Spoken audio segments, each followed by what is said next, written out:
Il n'y avait personne dans la plaine ni dans le sentier. Tu vois, ça fout la trouille. On n'entendait que les petits cris faibles d'une nuée d'oiseaux et le passage qui traversait le ciel à une hauteur immense.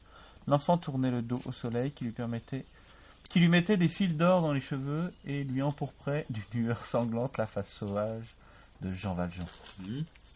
Monsieur, dit le petit savoyard avec cette confiance de l'enfant qui se compose d'ignorance et d'innocence. Ma pièce? Comment t'appelles-tu? Dit Jean Valjean. Petit Gervais, monsieur. Va-t'en, dit Jean Valjean. Monsieur, reprit l'enfant, rendez-moi ma pièce.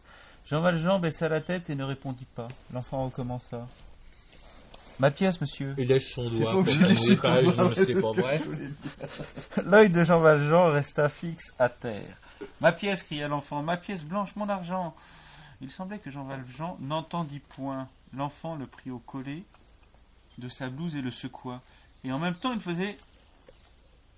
Qui prit au collet Jean Valjean? L'enfant le prit au collet de sa blouse et le secoua. C'est intéressant, ça. Et en même temps, il faisait effort pour déranger le gros soulier ferré posé sur son trésor. Je veux ma pièce de 40 sous. L'enfant pleurait, la tête de Jean Valjean se releva. Il était toujours assis. Ses yeux étaient troubles. Il considéra l'enfant avec une sorte d'étonnement, puis il étendit la main vers son bâton et cria d'une voix terrible. Qui est là? D'étonnement. Hein? Il était dans ses pensées. Il était dans moi, ses monsieur, pensées. répondit l'enfant petit Gervais. Moi, rendez-moi mes 40 sous, s'il vous plaît. Ôtez votre pied, monsieur, s'il vous plaît. Puis irrité, quoique tout petit, et devenant presque menaçant. Ah ça, ôtez votre pied, ôtez donc votre pied, voyons. Ah, c'est encore toi, dit Jean Valjean, et se dressant brusquement tout debout, le pied toujours sur la pièce d'argent, il ajouta, veux-tu bien te sauver?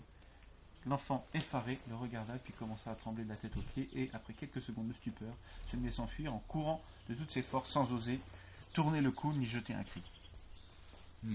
Cependant, à une certaine distance, l'essoufflement le força de s'arrêter, et Jean Valjean, à travers sa rêverie, l'entendit qui sanglotait. Rêverie. Au bout de quelques instants, l'enfant avait disparu. Tu veux qu'on se Il s'était couché, l'ombre se faisait autour de Jean Valjean. Il n'avait pas mangé de la journée, il était probable qu'il avait la fièvre. Bon, regarde juste avant l'événement, dans quel état il est, Jean Valjean? Juste avant, 2 pages avant.